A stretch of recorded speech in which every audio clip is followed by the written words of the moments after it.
When President Donald Trump met Russia's President Vladimir Putin in Alaska on August 15, 2025, many Democrats were quick to label Trump as the big loser in the encounter.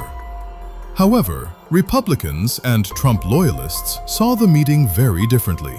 In their eyes, Trump pulled off a quiet masterclass, a carefully orchestrated strategy designed to put pressure on Putin to consider ending the war in Ukraine, while making him feel as though he still held the upper hand. Here are 8 major takeaways that outline what supporters are calling Trump's hidden master plan to push Putin closer toward peace, without Putin even realizing he's being maneuvered.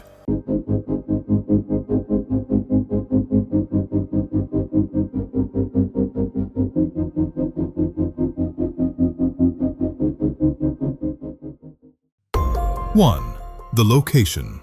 Why Alaska was prime for talks. Choosing Alaska was no coincidence. The setting carried symbolic weight for both nations. Historically, Alaska was once Russian territory before being sold to the United States in 1867, a deal that shaped relations between the two powers. The purchase itself, known as Seward's Folly at the time, was ridiculed as a pointless acquisition.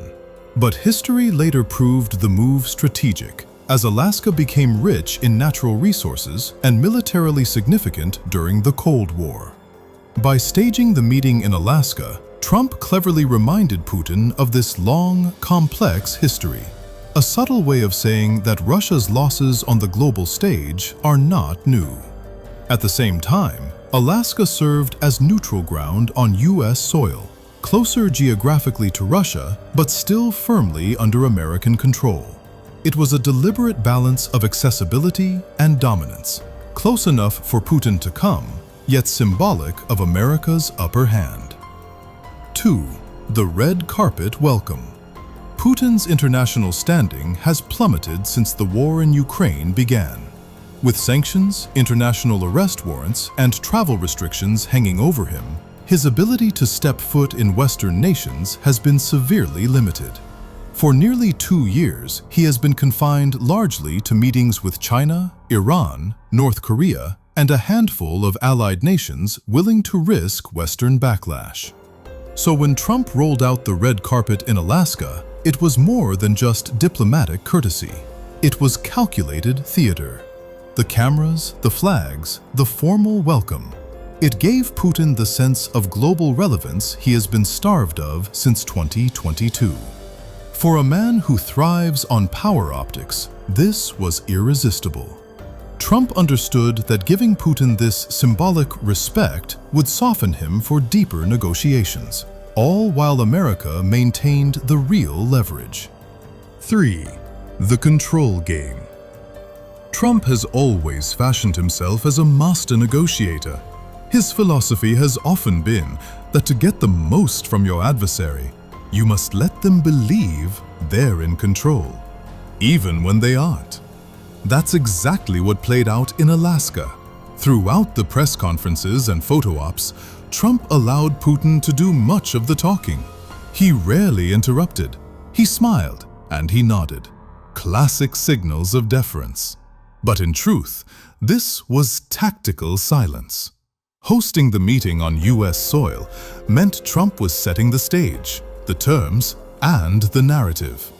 By letting Putin speak freely, Trump allowed him to feel in command, while carefully steering the conversation toward U.S. objectives behind closed doors.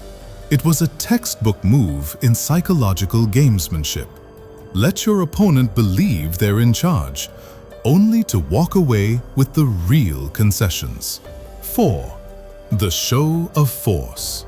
One detail that didn't get nearly enough attention was the military flyover.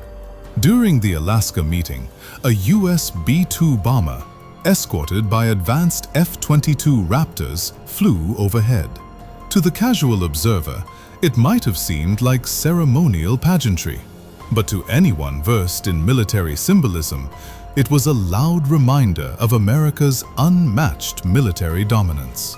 The B-2 is capable of carrying nuclear payloads and is designed to penetrate the world's most sophisticated defense systems, a weapon Russia has no direct answer for. By sending it across the skies above Putin's head, accompanied by stealth fighters only America possesses, Trump was sending a clear message. America desires peace, but it is not intimidated. If Putin ever considered escalation to nuclear brinkmanship, he was reminded that the US holds overwhelming superiority. This was Trump's way of flexing strength without a single word. Diplomacy backed by unmistakable force. 5. The love letter. Perhaps the most surprising twist came when First Lady Melania Trump entered the narrative.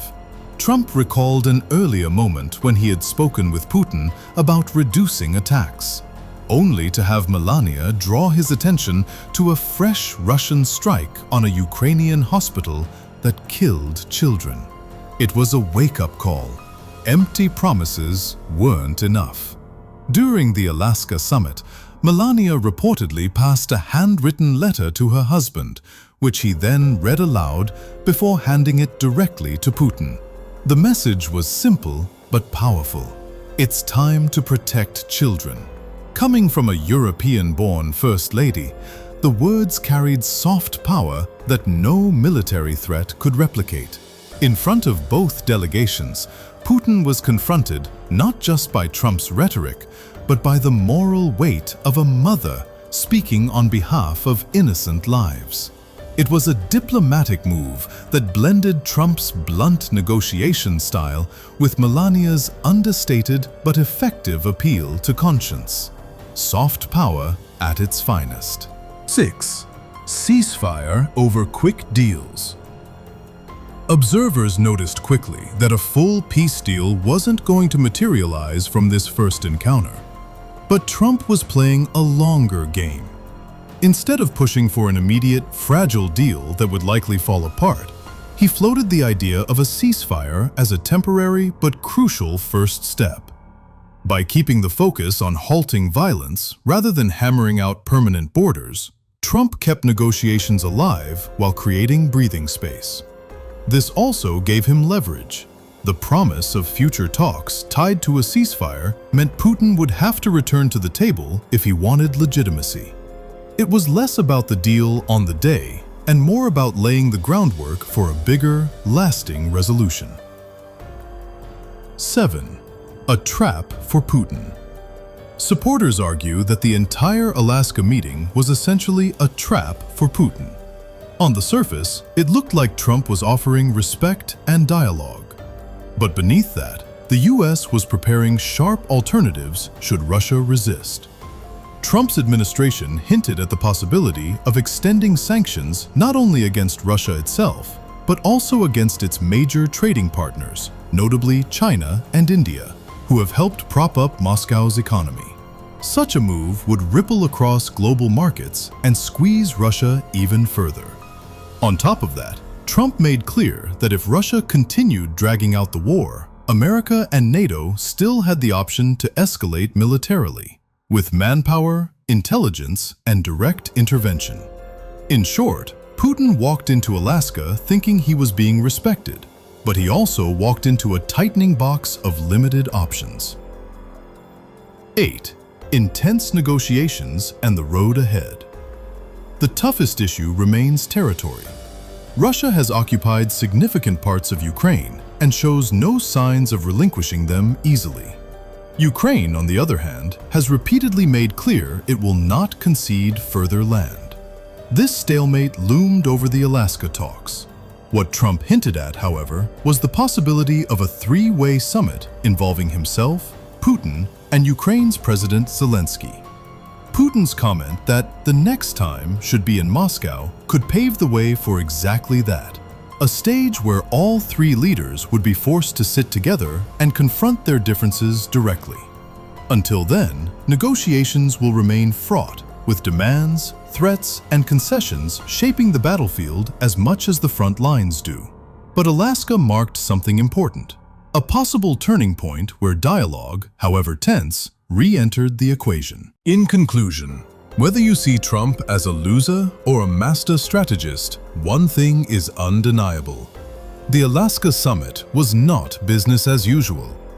From the historic location to the military symbolism, the carefully orchestrated optics to the subtle diplomacy of Melania's letter, the entire event was layered with meaning.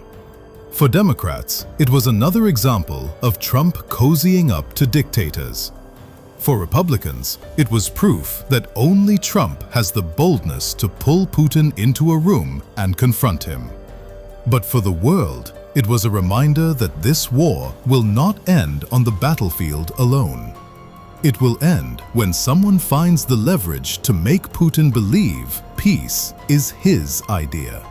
And if Trump really managed to plant that seed in Alaska, history may look back on this weekend very differently.